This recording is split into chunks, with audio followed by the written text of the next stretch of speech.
Bertemu kembali, peniaga kecil serta usahawan industri kecil dan juga sederhana IKS dinasihatkan agar berhati-hati terhadap kegiatan sindiket penipuan dalam talian yang aktif ketika ini. Ini terutama ketika pelbagai dana dan juga bantuan kewangan ditawarkan kerajaan serta pihak bank kepada mereka yang terjejas akibat COVID-19. Menurut Persatuan Institusi Pembangunan Kewangan Malaysia (ADFIM), sindiket yang sedang berluasa itu mengambil kesempatan untuk memperdayakan golongan tersebut. Jelasnya, bank tidak akan meminta maklumat perbankan peribadi pelanggan seperti nombor TAC dan PIN ataupun kata laluan bagi urusan perbankan dalam talian. Beliau mengingatkan mereka supaya jangan terpedaya dengan mana-mana pihak atau individu yang mendakwa boleh membantu mendapatkan pinjaman atau menguruskan pinjaman. Sebaliknya, mereka sendiri dikendaki memohon bantuan pembiayaan terus daripada bank atau institusi ahli ADFIM.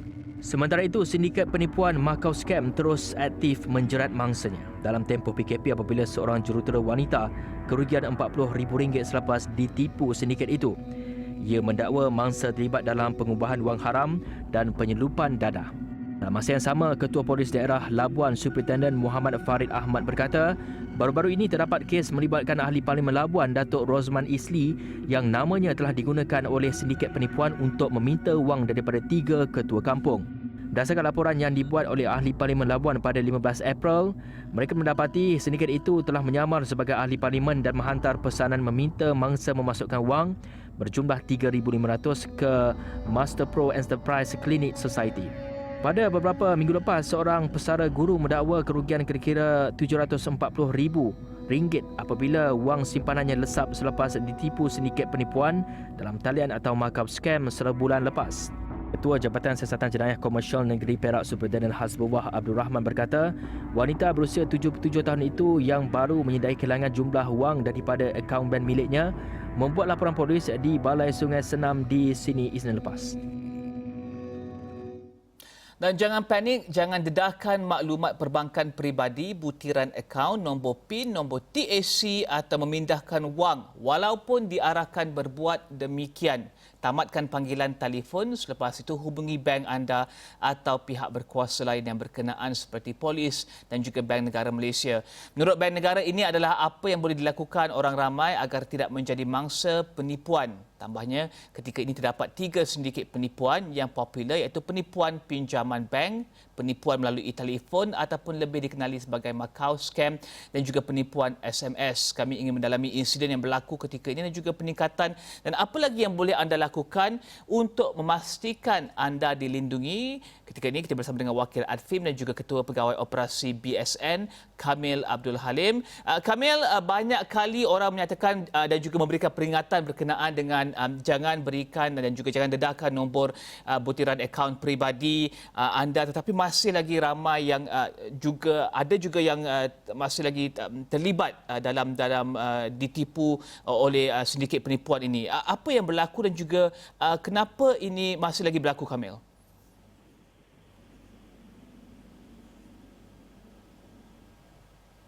Kamil?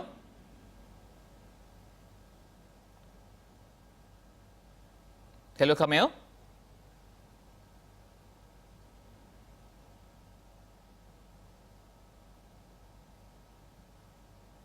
Kami akan cuba mendapatkan Kamil Abdul Halim, Ketua Pegawai Operasi BSN sebentar saja lagi dan untuk bincangkan berkenaan dengan penipuan dan juga apa yang berlaku kepada mangsa ini. Kita akan berhenti berehat seketika, kembali selepas ini.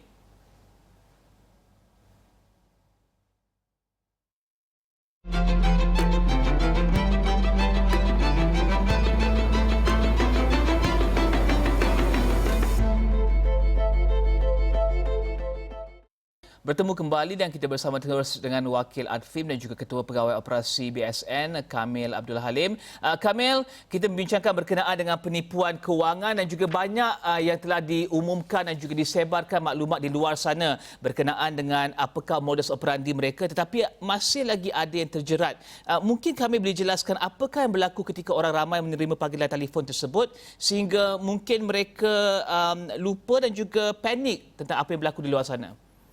Ya, terima kasih Rizal dan juga Astro Wani dan juga ADFIM kerana memberi peluang kepada BSN untuk berkongsi pengalaman dan juga memberikan sedikit sebanyak penjelasan tentang fraud dan scam yang sering dihadapi oleh pelanggan.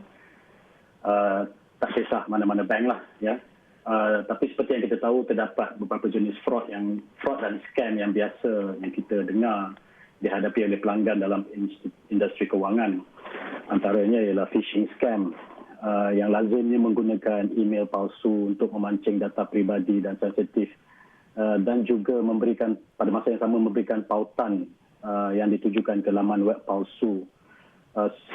Kebanyakannya menggunakan latar belakang bank atau lain-lain institusi yang formal bagi memberikan ilusi bahawa ianya sah dan benar. Macau scam juga adalah satu jenis fraud dan scam yang menggunakan alat telekomunikasi mobile. Lazimnya menggunakan talian antarabangsa dan modus operandinya sama. Sama juga seperti SMS scam dan telefon scam, menggunakan modus operandi di mana ada pautan dan juga ada link yang perlu disambung untuk membolehkan transaksi itu berjalan. Tapi sebenarnya setiap fraud dan scam ni ada dua bahagian. Anatominya, yang pertama adalah proses untuk mendapatkan maklumat atau data yang sensitif daripada mangsa. Dan taktik yang digunakan lazimnya adalah untuk mendapatkan kepercayaan sebelum identity theft itu berlaku. Dan kepercayaan atau trust ini dicapai dengan cara berlatar belakangkan sebuah institusi yang formal ataupun pihak berkuasa. Dan ada juga yang menggunakan identiti dari pihak berkuasa dengan tujuan bagi menguatkan lagi storyline atau jalan cerita mereka dengan mangsa. Jadi secara tidak langsung mangsa akan percaya bahawa bank yang menghubungi mereka ataupun pihak yang menghubungi mereka adalah sah. Selepas trust ini dapat dijalin, mereka juga akan bermain dengan emosi mangsa. Contohnya menimbulkan rasa takut ataupun risau. Baru ini kita dengar contohnya akan dikenakan tindakan undang-undang dan sebagainya. Tapi ada juga kes yang mangsa akan berasa gembira apabila dihubungi oleh pihak-pihak ini.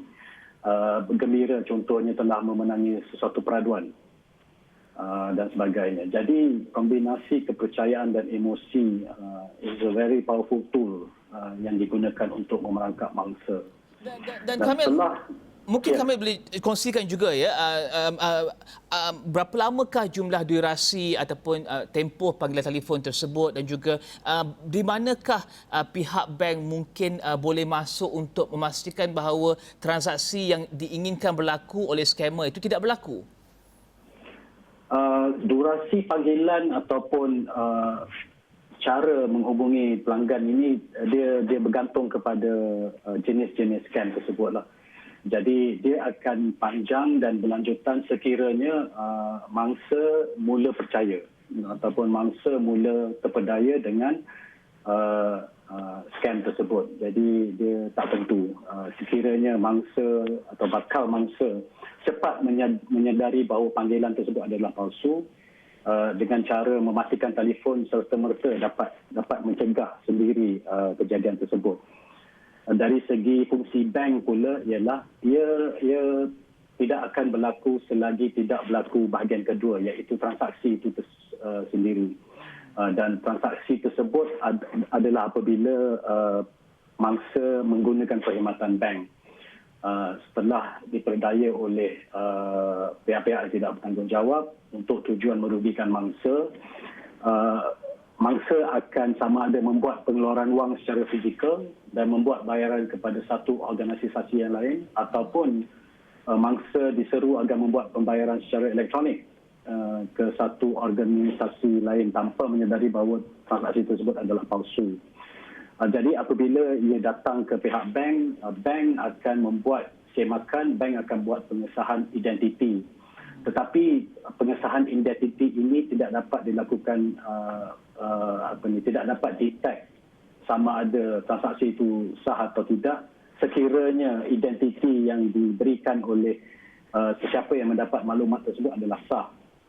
Jadi dari segi Mungkin kami boleh kongsikan juga adakah BSN berjaya menghentikan cubaan di kaunter ataupun di mana-mana untuk aktiviti fraud tersebut daripada diteruskan ataupun transaksi tersebut diteruskan. Adakah ini berlaku di BSN ataupun di bank-bank lain yang kami tahu, dan juga apakah yang boleh diambil dan juga dilakukan selepas itu?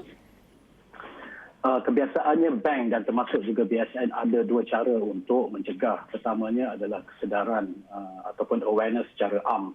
Dan kami ada, seperti bank-bank yang lain, kami juga menjalankan kesedaran melalui brosur, melalui penghantaran email, SMS pada pelanggan, saluran informasi melalui platform media sosial dan sebagainya, dan juga di internet website kami.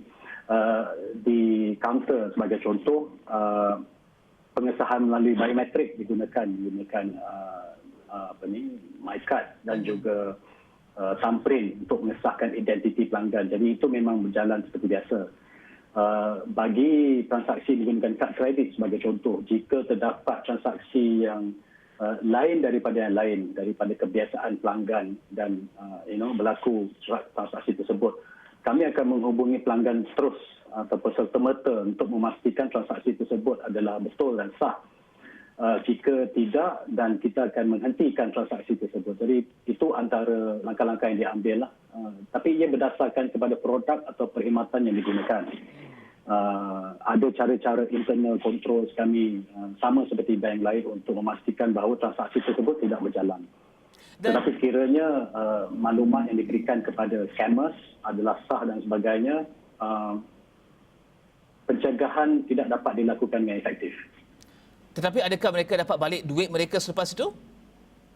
Bergantung. Okey, kita ada masa lebih kurang 2 minit lagi. Kami boleh jelaskan kepada mereka di luar sana, pengguna sama ada pengguna individu ataupun pengguna perniagaan, apakah nasihat Kamil yang Kamil ingin sampaikan kepada mereka di luar sana untuk pastikan mereka tidak terjebak ataupun menjadi mangsa penipuan ini? Apa yang Kamil ingin kongsikan sebenarnya?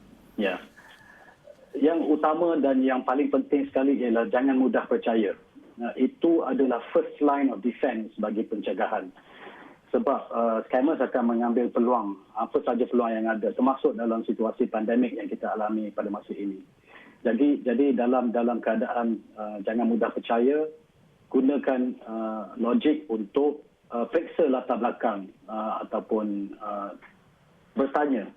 Jadi jangan malu bertanya pada sesiapa yang berkenaan, khususnya bank ataupun regulatory bodies, sekiranya ada keraguan terhadap panggilan ataupun email ataupun message yang diterima.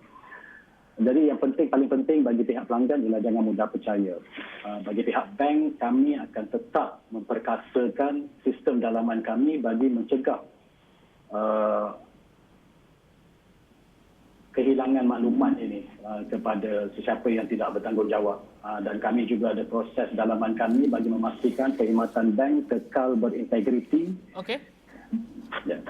Terima kasih Wakil Adfim dan juga Ketua Pegawai Operasi BSN Kamil Abdul Halim membincangkan berkenaan dengan penipuan kewangan dan juga penipuan pinjaman bank, dan apa anda sebagai pengguna boleh lakukan di luar sana untuk memastikan anda tidak menjadi mangsa.